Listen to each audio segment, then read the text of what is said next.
ধন্যবাদ জানাই সহযোগীকে, বন্ধু শিবানীকে, আপনাদের সবাইকে। আপনারা সবাই এসেছেন আজকে আমাদের এই অনুষ্ঠানটি সফল করতে। আলোচনার বিষয় কবিতা, কখন কবিতা হয়।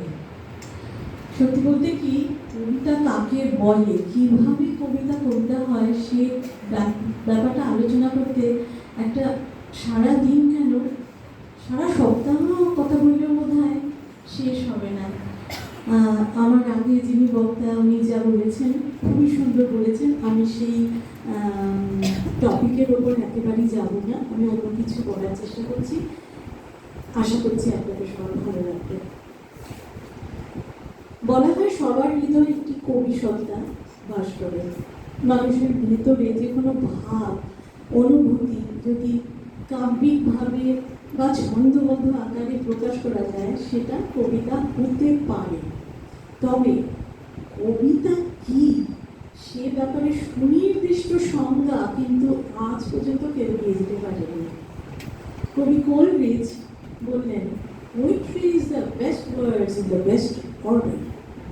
তেমনি কবি সৈয়দ শামসুল হক বললেন, কবিতা হচ্ছে সর্বোত্তম ভাবে, সর্বোত্তম শব্দে সর্বোত্তম প্রকাশ। কবি সেন্ট অগাস্টিন আবার বললেন, if not asked I know, if asked I don't know. মানে যদি তাকে বলা হয় যে কবিতা কি, উনি বলবেন আমি আমার অনুভূতি দিয়ে জানি। কিন্তু বলা হয় যদি যে কবিতার সংজ্ঞা কি, উনি বলবেন আমি তো জানি না। এবং পাবলো নেরুদা বললেন, কবিতা কি তা জন্য যদি কোনো কবিতে জিজ্ঞেস করা হয়, সে অনেকটা কোনো মহিলাকে তার বয়স জিজ্ঞেস করার মতো ব্যাপার।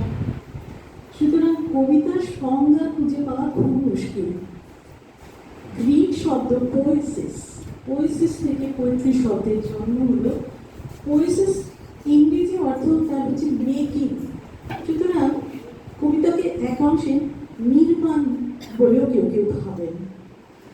কবিতা কিন্তু যখন মানুষের পৃথিবীতে অক্ষর জ্ঞান ছিল না, মানে লেখা শুরু হয়নি, তখনও কিন্তু কবিতা ছিল।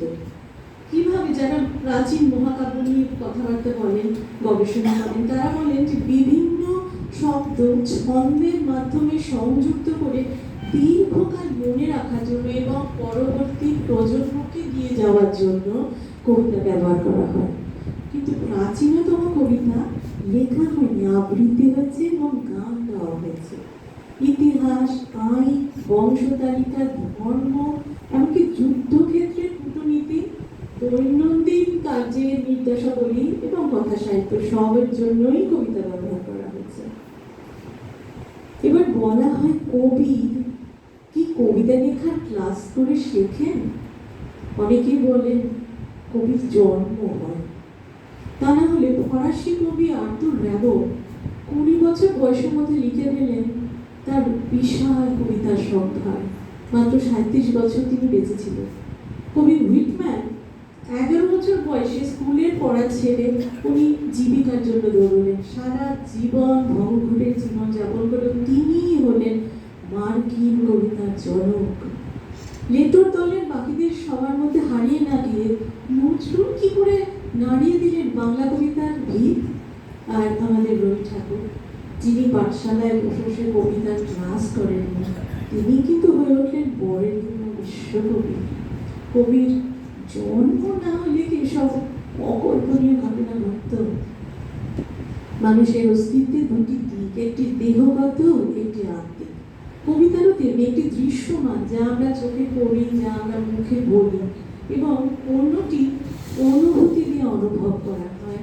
মনের ভাব অনুভূতিকে যদি আমরা আত্মা বলি কবিতা, তাহলে যে শব্দাবলী দিয়ে তাকে তৈরি করা হচ্ছে, গঠন করা হচ্ছে, তাকেই বলা যায় কবিতার শরীর।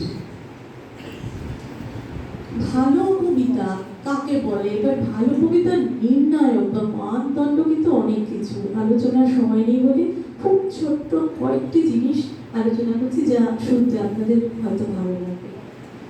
আমার যে মনে হয় সবচেয়ে প্রয়োজন ভাব, বিষয় নির্বাচন, শব্দচয়ন, বাক্য গঠন। এছাড়া ন্যূনতম পরিধির মধ্যে নির্মেদ ভাবে তার ধারণার প্রসার। এটা কিন্তু কবিতার এক স্বতন্ত্রতা। গদ্যের তুলনায় এই বৈশিষ্ট্যটি মনে রাখা প্রয়োজন। তাছাড়া ভাষার বোধগম্যতা প্রয়োজন, অস্পষ্টতা প্রয়োজন। কবিতাকে একাধিক ব্যাখ্যার জন্য অস্পষ্টতা উন্মুক্ত করে, কিন্তু পথ যত আলো ছায়ায় যদি ঢাকাও থাকে, চলতে চলতে হোঁচট খেতে খেতে পাঠক গন্তব্যস্থলে পৌঁছানোর আগেই যদি ক্লান্ত হয়ে যায়, তাহলে বিরক্তি সৃষ্টি হয় এবং সেখানে কবিতা সার্থক হয় না। গাঁথনি রচনার উৎকর্ষতার জন্য কয়েকটা জিনিস কবিতাতে কবিরা খুব ব্যবহার করেন। তাকে বলা যায় অলঙ্কার। অ্যালিটারেশন এরকম একটি অলঙ্কার। এটি খুব মজার জিনিস, মানে প্রতিটি শব্দের শুরুতে ব্যঞ্জন বা স্বরবর্ণের পুনঃ পুনঃ ব্যবহার বারবার। যেমন পথপার্শ্বে পাখি পুচ্ছ নাচায়, বন্ধন্তরে করি না খাঁচায়, ডানা মেলে দেওয়া মুক্তি প্রিয়ের, কুজনে দুজনে তৃপ্ত, আমরা চকিত অভাব নিয়ে কচিত কিরণে দীপ্ত। পথের বাঁধন কবিতা রবীন্দ্রনাথের এত সুন্দর অনুপ্রাস যে শব্দের ঝঙ্কার মনের ভেতরে গেঁথে থাকে। চিত্রকল্প বা ইমেজারির কথা বলি। সমুদ্রের বালুকা বেলা এবং সদ্য স্নাতা সুন্দরীর সঙ্গে রবীন্দ্রনাথ কি বললেন? সাগর জলে স্নান করে সজল এলো চুলে, বসিয়াছিলে উপল উপকূলে, শিথিল পিত বাস, মাটির পরে কুটির রেখা লুটিল চারিপাশ। এবার সাগরিকা কবিতায় উনি ভেজা চুলে যে সুন্দরী মেয়েটির কথা বললেন, তার সাথে বললেন তার বসন প্রান্ত কিভাবে মাটির উপর রেখা চিত্র ফুটিয়ে তুলছে, একটি নিপুণ ছবি আঁকা হলো। মানে চিত্রকল্পের এরকম ব্যবহার, কবি ঠিক যেরকম দৃশ্যপট দেখাতে চান পাঠককে, তার দৃশ্যায়ন এভাবেই করতে পারেন। ফিরে যায় সাগরিকায়।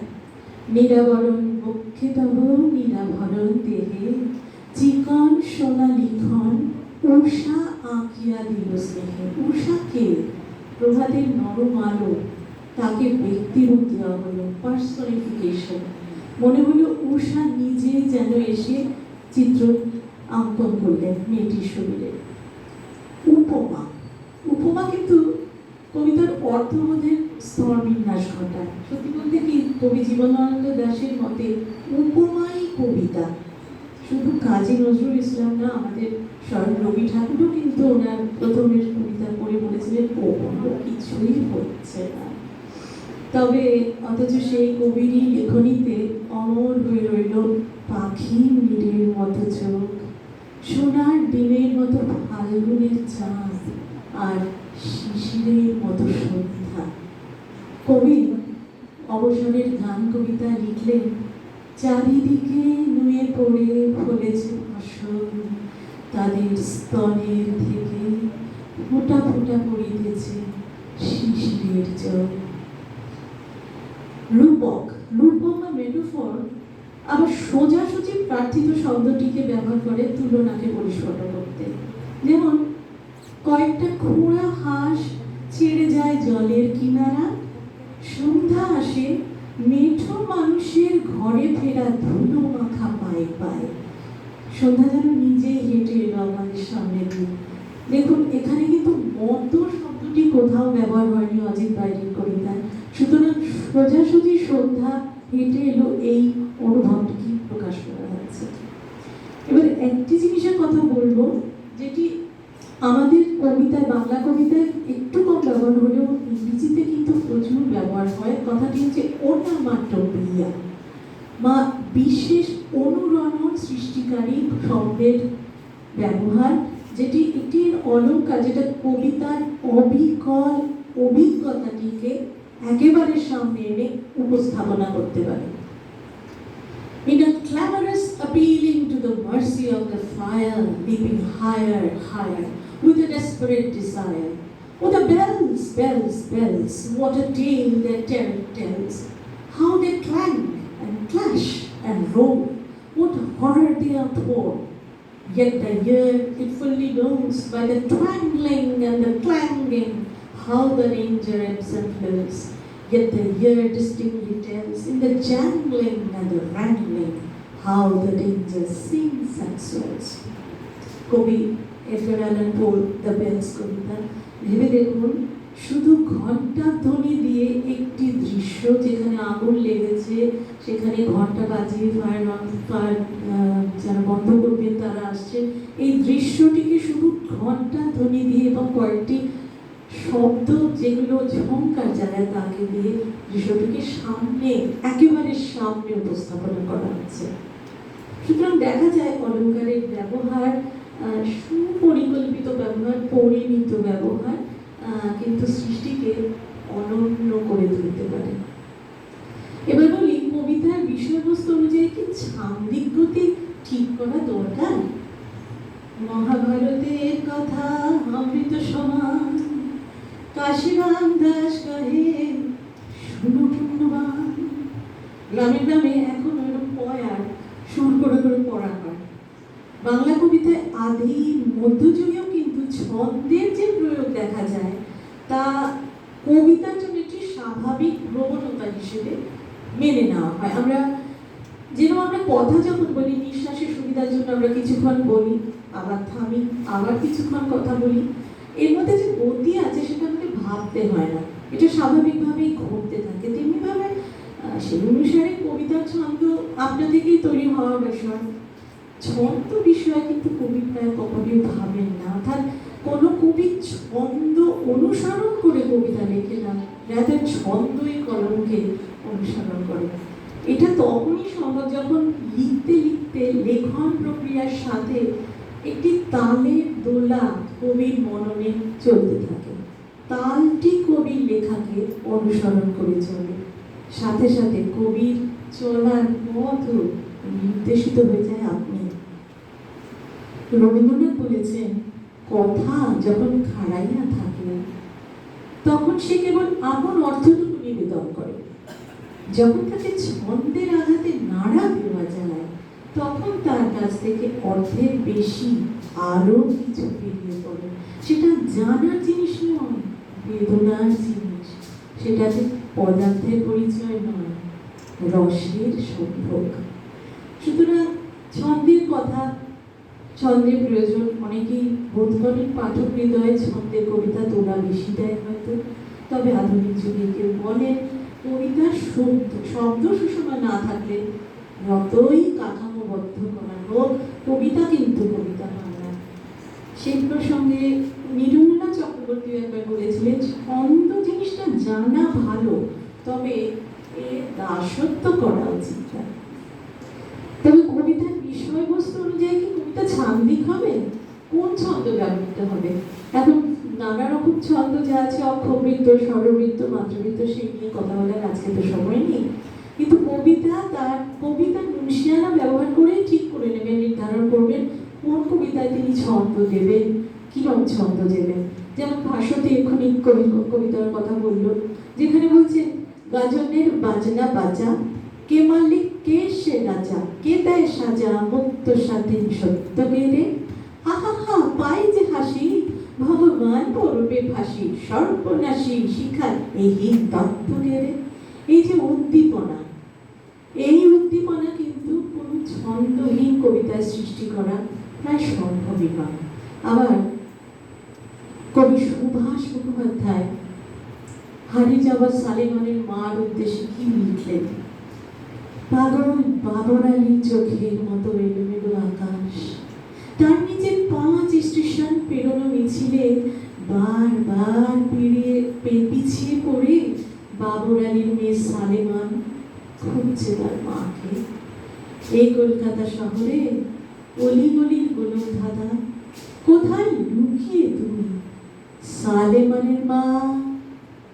ভেবে দেখুন, এই কবিতা ভাব ফুটিয়ে তুলতে অতি বড় ছান্দসিক কবিও কিন্তু এই শব্দবন্ধকে শৃঙ্খলে বাঁধবেন না, ভাববেনই না শব্দদের বাঁধার কথা। সুতরাং আমার তো মনে হয় কবিতা কিভাবে কবিতা হয়, অনুভূতিটি প্রাপ্ত হওয়ার জন্য বোধহয় সারাটি জীবন পরিশ্রম, অনুধাবন, নিরলস চেষ্টা প্রয়োজন।